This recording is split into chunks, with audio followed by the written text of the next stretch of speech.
Hi friends, இன்னைக்கு நம்ம சேனல்ல நம்ம பார்க்க போறது ஒரு சூப்பரான வறுவல் ரெசிபி பாவக்காய் வறுவல். பாவக்காய்னாவே சில பேருக்கு ரொம்ப பிடிக்காது, யாருமே விரும்பி சாப்பிட மாட்டாங்க. ஆனா இந்த மாதிரி நீங்க பாவக்காய் வறுவல் செஞ்சீங்கன்னா கண்டிப்பா எல்லாருமே உங்க வீட்ல விரும்பி சாப்பிடுவாங்க. இதை வந்து எப்படி செய்யலாம்னு நம்ம பார்க்கலாம் வாங்க. இந்த பாவக்காய் வறுவல் பண்றதுக்கு நான் மண்சட்டியை ஃபர்ஸ்ட் சூட் பண்ணிட்டு இதுல கடலெண்ணெய் ஒரு 3 டேபிள் ஸ்பூன் அளவுக்கு ஆட் பண்றேன். இப்போ எண்ணெய் நல்லா சூடானதுக்கு அப்புறமா இதுல கடுகு 1 டீஸ்பூன் அளவுக்கு ஆட் பண்ணிக்கலாம். கடுகு பொரிய ஆரம்பிக்கும் போது பூண்டு ஒரு 15 பல் பூண்டு ஆட் பண்ணிக்கலாம். கூடவே கடலைப்பருப்பு 1 டீஸ்பூன் அளவுக்கு ஆட் பண்ணிக்கலாம். இந்த கடலைப்பருப்பு நல்லா பொரிஞ்சு வரட்டும். இப்போ இந்த கடலைப்பருப்பு நல்லா பொரிஞ்சு வந்துடுச்சு. இந்த டைமில் நம்ம கருவேப்பிலை ஒரு கொத்து ஆட் பண்ணிக்கலாம். கூடவே ஒரு பெரிய சைஸ் வெங்காயம் ஃபைன் சாப் பண்ணி ஆட் பண்ணிக்கலாம். இந்த வெங்காயம் வந்து அதிகமாக வதக்கக்கூடாது, ஒரு 40% அளவுக்கு வதங்கினா போதும். ரொம்ப வதக்கிட்டிங்கன்னா பொரியல் நல்லா இருக்காது. வெங்காயம் இந்த அளவுக்கு வதங்கினதுக்கு அப்புறமா தக்காளி ஒரு பெரிய சைஸ் தக்காளியை இந்த மாதிரி ஃபைன் சாப் பண்ணி ஆட் பண்ணிக்கோங்க. தக்காளி வதங்கிட்டு இருக்கும் போது இந்த டிஷ்க்கு தேவையான அளவுக்கு உப்பு ஆட் பண்ணிக்கோங்க. நான் கல்லுப்பு ஆட் பண்ணுறேன். கூடவே மஞ்சள் தூள் 1 டீஸ்பூன், கொத்தமல்லி தூள் 2 டீஸ்பூன், மிளகாய் தூள் 1 டீஸ்பூன் ஆட் பண்ணிக்கோங்க. இந்த கொத்தமல்லி தூளும் மிளகாய் தூளுக்கு பதிலாக உங்கள்கிட்ட குழம்பு தூள் இருந்ததுன்னா அதை ஆட் பண்ணிக்கலாம். எல்லாத்தையும் ஆட் பண்ணிவிட்டு நல்லா மிக்ஸ் பண்ணிக்கோங்க. நல்லா ஒரு 2 நிமிஷம் வதங்கட்டும். பாருங்கள், இந்த வெங்காயம் தக்காளி எல்லாமே நல்லா சேர்ந்து வதங்கி வந்துடுச்சு. மசாலாவோட பச்சை வாசம்லாம் போயிடுச்சு. இந்த டைமில் நம்ம கட் பண்ணி வச்ச பாவக்காயை ஆட் பண்ணிக்கலாம். ஒரு 250 கிராம் அளவுக்கு பாவக்காய் ஆட் பண்ணுறேன். இந்த பாவக்காய் வந்து விதை எடுக்காமல் பாவக்காவை ஆட் பண்ணுறேன். முத்தின விதையை மட்டும் எடுத்துருங்க. பிஞ்சு விதையெல்லாம் அப்படியே போட்டு சமைச்சிங்கன்னா தான் டேஸ்ட் நல்லாயிருக்கும். பாருங்கள், இந்த அளவுக்கு திக்னஸில் கட் பண்ணிக்கோங்க.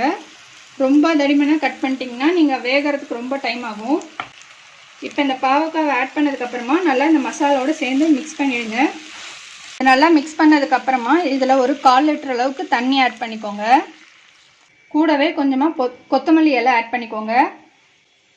ஆட் பண்ணிட்டு நல்லா மிக்ஸ் பண்ணிவிட்டு லிட்டு போட்டு க்ளோஸ் பண்ணிவிட்டு இந்த பாவக்காய் வேகிற வரைக்கும் நல்லா வேக விடுங்க. இப்போ ஒரு 10 நிமிஷம் போல் குக் ஆகிருக்கு. நல்லா பாவக்காய் வந்து ஒரு 80% அளவுக்கு குக் ஆகி வந்துடுச்சு. இதுக்கப்புறம் நம்ம நல்லா இதே மாதிரியே ரோஸ்ட் பண்ணிக்கிட்டே இருக்கணும். அப்படியே எண்ணெயிலே வறுத்துக்கிட்டே இருப்போம். அப்போ வந்து கலர் நல்லா கொஞ்சம் சேஞ்ச் ஆகி நல்லா வரும். அப்போ தான் வந்து இந்த பாவக்காய் வந்து கசப்பு தன்மை இல்லாமல் சூப்பராக வரும். இது வதக்கிட்டு இருக்கும் போது ஒரு 2 டேபிள் ஸ்பூன் அளவுக்கு நல்லெண்ணெய் ஆட் பண்ணிக்கோங்க. அப்போ வந்து டேஸ்ட் இன்னும் நல்லாயிருக்கும். நல்லா இந்த சட்டியில் ஒட்டி வரணும். அந்த மாதிரி நல்லா வதக்கினீங்கன்னா தான் இந்த பாவக்காய் வந்து டேஸ்ட் நல்லாயிருக்கும். கசப்பு தன்மையும் இல்லாமல் இருக்கும். உங்களுக்கு சாப்பிட்றதுக்கும் நல்லா டேஸ்டியாக இருக்கும். நிறைய பேர் வந்து இந்த விதையெல்லாம் எடுத்துட்டா தான் பாவக்காவோட விதை அந்த உள்ளார இருக்கிற விதையெல்லாம் எடுத்துட்டோம்னா அந்த கசப்பு தன்மை போயிடும்னு சொல்லி அந்த விதையெல்லாம் எடுத்துருவீங்க. அந்த மாதிரி எடுத்துகிட்டு செஞ்சிங்கன்னா வந்து வேஸ்ட் ஆகிடும். அதெல்லாம் வந்து சத்தே வந்து முழுமையாக நம்மளுக்கு கிடைக்காது. ஸோ வந்து முத்தின விதையை மட்டும் எடுத்துகிட்டு இலசாக இருக்கிறதெல்லாம் அப்படியே போட்டு நம்ம குக் பண்ணியிருக்கோம். இந்த மாதிரி ஒரு டைம் குக் பண்ணி பாருங்கள், உங்களுக்கு ரொம்ப ரொம்ப பிடிக்கும். பாருங்கள், நல்லா இந்த பாவக்காவோட க்ரீனிஷ் கலர்லாம் போய் நல்லா ஒரு ப்ரௌன் கலரில் வருது. பாருங்கள், நல்லா இந்த மாதிரி சட்டியில் நல்லா ஒட்டி வருது. இந்த மாதிரி வர வரைக்கும் நல்லா வதக்கி எடுத்துக்கோங்க. இப்போ இதில் நம்ம கொத்தமல்லி எல்லாம் கொஞ்சமாக ஆட் பண்ணிக்கலாம். ஆட் பண்ணிவிட்டு நல்லா மிக்ஸ் பண்ணிவிட்டு ஸ்டவ் ஆஃப் பண்ணிடுங்க. அவ்வளோதான், பாருங்கள், நம்ம சூப்பரான பாவக்காய் வறுவல் ரெடி ஆயிடுச்சு. ஹாய் ஃப்ரெண்ட்ஸ், இன்னைக்கு நம்ம சேனலில் நம்ம பார்க்க போகிறது எண்ணெய் கத்திரிக்காய் குழம்பு. இது எல்லாத்தோட ரொம்ப ஃபேவரட்டான டிஷ்ஷு. ஸோ இதை எப்படி செய்யலான்னு பார்க்கலாம். ஃபஸ்ட்டு சில பொருட்கள்லாம் நம்ம வறுத்து அரைக்க போகிறோம். அதுக்கு ஃபஸ்ட்டு நான் வந்து நல்லெண்ணெய் தான் இதை ஊற்றணும். நல்லெண்ணெய் ஊற்றிக்கிறேன். ஒரு 2 டீஸ்பூன் அளவுக்கு நல்லெண்ணெய் ஊற்றிக்கோங்க. இப்போ எண்ணெய் சூடானோடனே 1 டீஸ்பூன் வெந்தயம் ஆட் பண்ணிக்கலாம். இந்த வெந்தயம் கொஞ்சம் ரோஸ்ட் ஆகும் போது நம்ம கடலைப்பருப்பு 2 டீஸ்பூன் எடுத்து வச்சுருக்கோம், அதையும் ஆட் பண்ணிக்கலாம். இப்போ கடலைப்பருப்பு கொஞ்சம் ரோஸ்ட் ஆகிடுச்சு. நம்ம தனியா ஆட் பண்ணிக்கலாம். தனியா 2 டீஸ்பூன் ஆட் பண்ணிக்கலாம். இந்த தனியா கொஞ்சம் ரோஸ்ட் ஆகிடுச்சு. இந்த டைமில் நம்ம வேர்க்கடலை ஆட் பண்ணிக்கலாம். ஒரு 2 டீஸ்பூன் அளவுக்கு வேர்க்கடலை ஆட் பண்ணிக்கலாம். இது பொரிய ஆரம்பிச்சிடுச்சு. வெள்ளை எள்ளு 2 டீஸ்பூன் ஆட் பண்ணிக்கலாம். இந்த வெள்ளை எள்ளு ஆட் பண்ணுறது வந்து நல்ல டேஸ்ட் கொடுக்கும், அதுக்காக தான் நம்ம ஆட் பண்ணுறோம். ஆட் பண்ணோன்னே அது நல்லா பொரிய ஆரம்பிக்கும். அந்த டைமில் நம்ம 3 டேபிள் ஸ்பூன் தேங்காய் ஆட் பண்ணிக்கலாம். இதை ஆற விட்டு நல்லா ஒரு தண்ணி ஊற்றி நல்லா பேஸ்ட்டாக அரைச்சிக்கோங்க. கத்திரிக்காயோட காம்பை ஃபுல்லாக கட் பண்ணக்கூடாது, இந்த அளவுக்கு கட் பண்ணிக்கோங்க. பாருங்க, இந்த அளவுக்கு கட் பண்ணிங்கன்னா போதும். இப்போ வந்து இதை 4ஆக கட் பண்ணிக்கோங்க.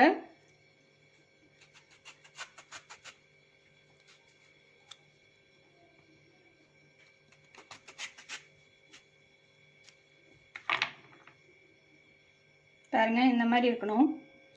இதை மறுபடியும் நம்ம எண்ணெய் ஊற்றி ஃப்ரை பண்ண போகிறோம்.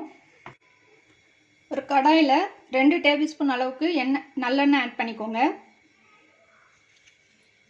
எண்ணெய் நல்லா சூடான உடனே நம்ம கத்திரிக்காய் வெட்டி வச்சதை தண்ணியிலேருந்து நல்லா வடிச்சிட்டு ஆட் பண்ணுங்கள். தண்ணியோடு ஆட் பண்ணிங்கன்னா மேலெலாம் தெரிச்சிடும். இது எல்லாத்தையும் ஆட் பண்ணியாச்சு. இது கொஞ்சம் கலர் மாதிரி வர வரைக்கும் நல்லா வதக்கிக்கோங்க. பாருங்கள், இந்த கத்திரிக்காய்லாம் போட்டதுலாம் நல்லா ரோஸ்ட் ஆகிடுச்சு. இந்த மாதிரி தனியாக ஒரு பாத்திரத்தில் நம்ம எடுத்து வச்சிடலாம். இப்போ நம்ம கத்திரிக்காய் வதக்கின அதே எண்ணெயில் 4 காஞ்ச மிளகாய் போட்டுக்கலாம். கடுகு ஆட் பண்ணிக்கலாம். கடுகு பொரியும் போது பூண்டு ஒரு 15 பல் பூண்டு ஆட் பண்ணிக்கலாம். சின்ன வெங்காயம் ஒரு 30 வெங்காயம் அதையும் ஆட் பண்ணிக்கலாம். வெங்காயம் நல்லா வதங்கிடுச்சு. கருவேப்பிலை ஆட் பண்ணிக்கலாம்.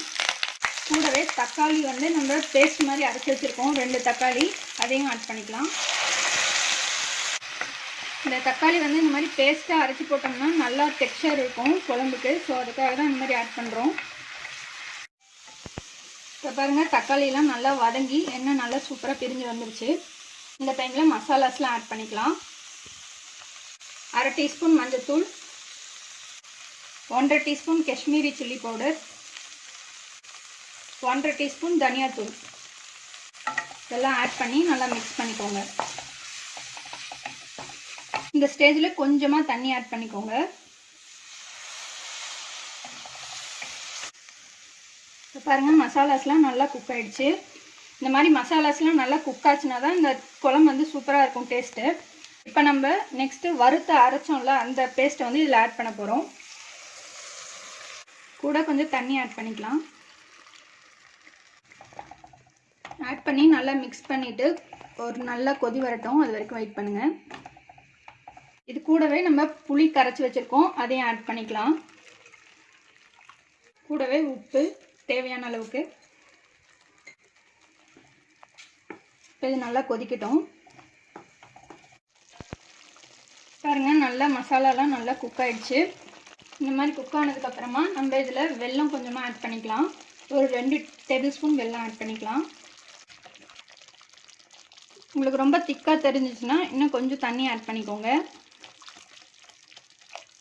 ஆட் பண்ணி நல்லா மிக்ஸ் பண்ணிவிட்டு நம்ம கத்திரிக்காய் ஆட் பண்ணிக்கலாம். ஆட் பண்ணி லைட்டாக மிக்ஸ் பண்ணி விட்டு மீடியம் ஃப்ளேமில் நல்லா கொதிக்க விடுங்க. ஒரு 5 to 10 மினிட்ஸ் கொதிக்கட்டும் நல்லா. பாருங்கள், நம்ம குழம்பு சூப்பராக ரெடி ஆகிடுச்சு. இதை இன்னும் சூப்பராக ஆக்கிறதுக்காக நம்ம இன்னும் கொஞ்சம் மேலே நல்லெண்ணெய் ஒரு டேபிள் ஸ்பூன் அளவுக்கு நல்லெண்ணெய் ஆட் பண்ணிக்கோங்க. இது குழம்பு நல்லா ஒரு ஃப்ளோயிங் கன்சிஸ்டன்சி வரதுக்காக நம்ம ஆட் பண்ணுறோம். அவ்வளோதான், சூப்பரான எண்ணெய் கத்திரிக்காய் குழம்பு ரெடி ஆகிடுச்சு. இது இட்லி, தோசை, ரைஸ் கூட சாப்பிட்லாம். கர்ட் ரைஸ் கூட சாப்பிட்டீங்கனாலும் சூப்பராக இருக்கும்.